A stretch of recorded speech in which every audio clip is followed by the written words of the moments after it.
Magandang araw sa iyo. Ngayon, mayroon tayong mga materyales na parang naglalatag ng isang malaking puzzle. Isang puzzle, tama. Oo, at ang puzzle na ito ay tungkol sa simbahang Pilipino. Kasi sa isang banda, nakikita natin ang isang larawan ng parang nag-aalab na pananampalataya. Talaga? Buhay na buhay. 'Di ba? Sa anumang linggo, aabutan mo ang mga simbahang punong-puno, may sumisigaw ng papuri, may umiiyak sa panalangin. Pero heto ang kabalintunaan na binabanggit sa mga source mo. Ayan. Bakit ang isang simbahang ganito kasigla ay tila nananatili lang sa loob ng sarili nitong bakuran pagdating sa pandaigdigang misyon? At linawin lang natin ha, ang pag-usapan natin ay isang paanyaya, hindi para mamuna. Eksakto. Yan ang puso ng ating pag-uusapan ngayon. Hindi ito usapin ng kakulangan sa pananampalataya. Kasi malinaw na malinaw sa mga materyales mo na nag-uumapaw yun. Oo, sobra. Ang tanong talaga ay tungkol sa direksyon. Saan napupunta ang lahat ng enerhiyang yun? Parang kang may isang, alam mo yun, napakalakas na makina ng Ferrari pero nakapark lang sa garahe. Gusto ko yung Ferrari analogy. So ang gagawin natin, susuriin natin yung larawan. Una, yung mga hindi maikakailang kalakasan, yung mga parang superpower ng simbahang Pilipino. At pagkatapos, titingnan natin kung nasaan yung mga posibleng disconnect. Sige, simulan natin sa positibong larawan, sa lakas ng makina. Binabanggit dito na ang pananampalataya sa Pilipinas ay hindi isang bagay na panglinggo lang. It's woven into daily life. Totoo yan. Sabi nga, may simbahan sa tabi ng sari-sari store, may prayer meeting sa opisina, may Biblia sa dashboard ng jeep, hindi siya abstract. Ramdam na ramdam mo, isang simbahan na puno ng apoy. At kung lalagyan natin ng numero yan, ang Pilipinas ay isa sa mga haligi ng Kristyanismo sa Asya. Demographically, napakabata ng simbahan dito. Malakas ang pulso ng kabataan na hindi mo madalas makikita sa maraming bansa sa kanluran ngayon. Interesting point. At habang nagsusulputan ng mga dambuhalang mega churches sa Metro Manila, Cebu, Davao nananatiling malalim at matatag ang pananampalataya sa mga probinsya. So, laganap talaga. Okay, so let's unpack this apoy. Binigyan tayo ng 3 pangunahing sangkap nito, 3 kalakasan. Unahin natin yung kasigasigan, passion. Oo. Grabe ang description dito. Hindi ito yung mahiyain na tipo ng pagsamba. Ito yung may pagtaas ng kamay, may luhang dumadaloy, at sinasabi dito na yung apoy na yan, hinubog yan sa gitna ng pagsubok. Kahirapan, bagyo, naging lifeline daw. Tama. Hindi ito passion na bunga lang ng magandang sermon. Ito ay isang lifeline theology. Kapag ang buhay mo ay laging nasa bingit ng alanganin, yung pagkapit mo sa Diyos, hindi na siya opsyon eh. Nagiging hangin na hinihinga mo. Oo, eksakto. At yung kasigasigang yan, direktang kumukonekta yan sa ikalawang kalakasan, ang katatagan, resilience. At dito pumapasok yung karanasan ng ating mga OFW. Oo. Tinawag pa nga sila ritong accidental missionaries. Nagustuhan ko yung term. Pero teka, hindi ba medyo romanticized yan? I mean, they're out there to survive.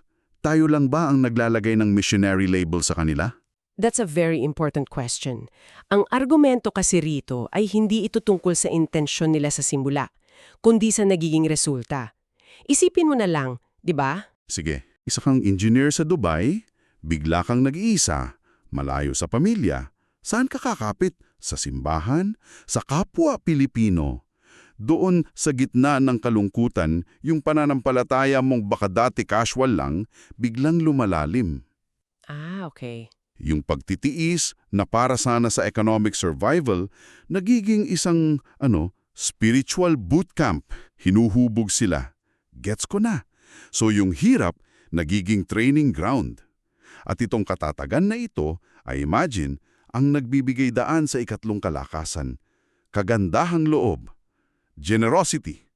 Yes. Nakakabilib ito kasi kahit sa gitna ng sariling pangangailangan, likas sa kultura natin yung pagiging bukas palad. Inilarawan pa nga ito bilang instinctive mission, yung simpleng pag-aalok ng pagkain, paraan na pala ng pagbabahagi. At dito kailangan nating bigyan ng diin.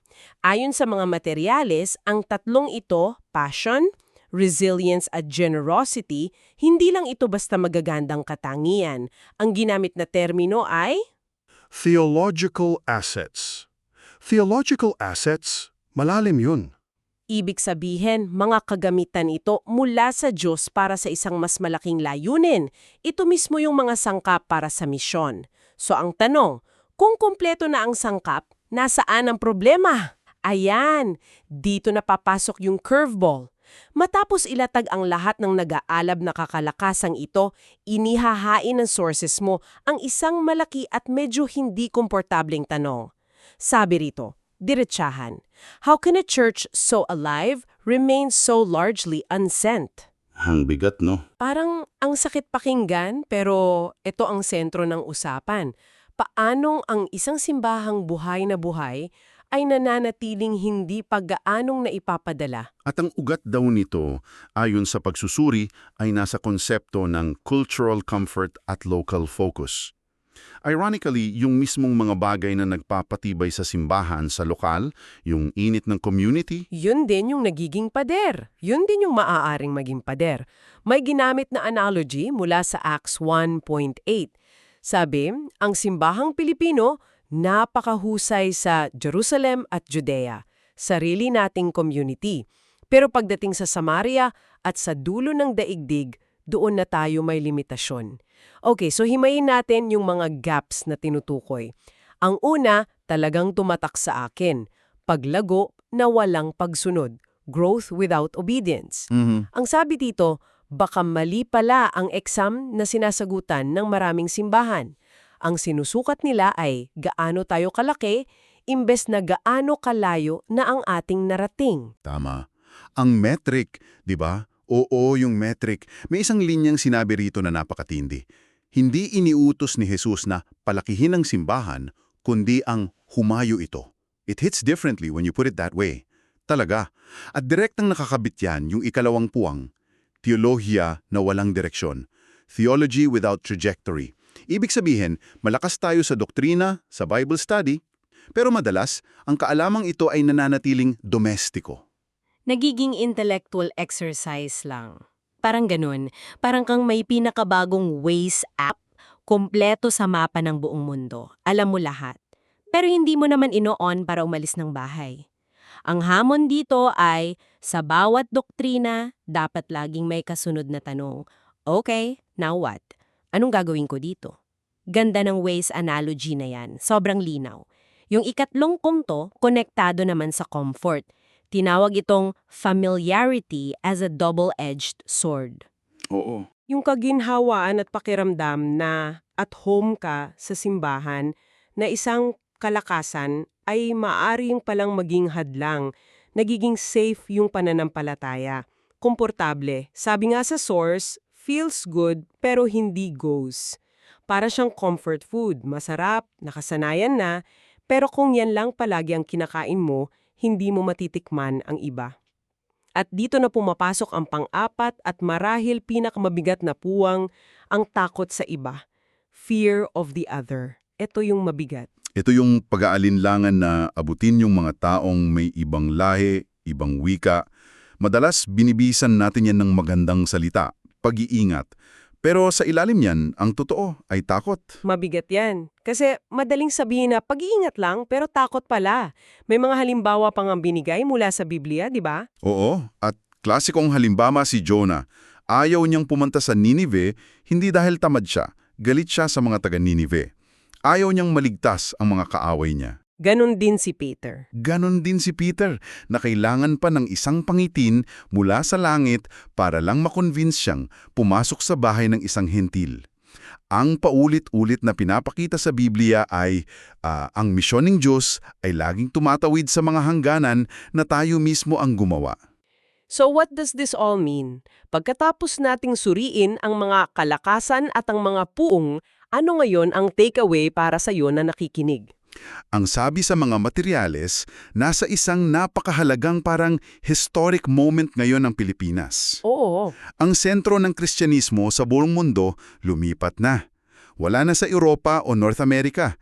Nasa tinatawag na Global South. Kaya ang Pilipinas hindi na lang isang mission field, isa na itong mission force, from receiving to sending. What's fascinating here is yung pagtalakay sa natatanging posisyon ng simbahan para gampanan yan. Una, heograpiya. Isipin mo ang lokasyon natin. Nasa pintuan tayo ng 140 window. Strategically placed. Hindi ito aksidente.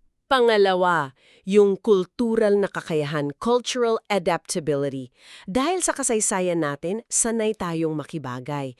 Isa itong cultural superpower na hindi natin madalas napapansin. At syempre, ang pangatlo na nabanggit na natin, ang diaspora. Milyon-milyong OFW. The missionary force is already deployed. Nandun na sila. Nandoon na sila. Ang tanong na lang, paano babaguhin ang pananaw mula sa pagiging manggagawa lang tungo sa pagiging sadyang saksi? Dito inihain yung tanong, ang diaspora ba ay para lang sa economic survival o ito ba ay isang divine deployment? Wow! Divine deployment? Malaking pagbabago sa pananaw yan.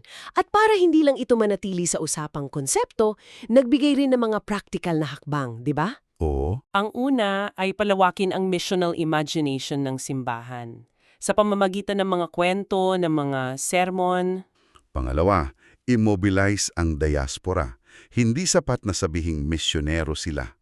Kailangan silang bigyan ng kagamitan, ng training. At pangatlo, ang pinakamalaki sigurong hamon ay gawing bahagi ng DNA ng bawat lokal na simbahan ang pagpapadala. So, bilang buod para sa iyo, ang larawan na nabubuo ay ang simbahang Pilipino na nasa isang sangangdaan. Ginamit sa source ang isang napakagandang parirala. Sa pagitan ng apoy at ng hangganan. Between the fire and the frontier. Ang ganda nun. Totoo, ang apoy ng debosyon hindi yan matatawaran. Pero sa kabilang banda, naghintay ang malawak na hangganan. So ang hamon, based sa lahat ng napag-usapan natin, ay hindi kakulangan sa kakayahan, kundi kailangan ng isang sinasadyang pag-align ng direksyon. At mahalagang ulitin natin, ito ay isang paanyaya, isang pagkilala sa potensyal. Dahil yung mismong mga kalakasan ng simbahang Pilipino, yung init ng paikitungo, yung katatagan, yung kabutihang loob, baka yan mismo ang uhaw na hinahanap ng pandaigdigang simbahan ngayon. Mga pambihirang kaloob na dapat ibahagi. Dapat ibahagi sa buong mundo. Kaya iniiwan namin sa iyo ang isang malalim na tanong mula sa material na ating tinalakay. Buhay ang simbahang Pilipino. Walang duda dyan. Ang tanong ay kung ito ba ay kikilos palabas. Akheto ang panghuning palaisipan para sa iyo na pag-isipan. Paano kung ang isa sa pinakamasiglang bansang Kristiyano sa buong mundo ay kasalukuyang nakatayo sa bingit ng pinakadakilan nitong tungkulin sa kasaysayan nang hindi nito lubos na namamalayan?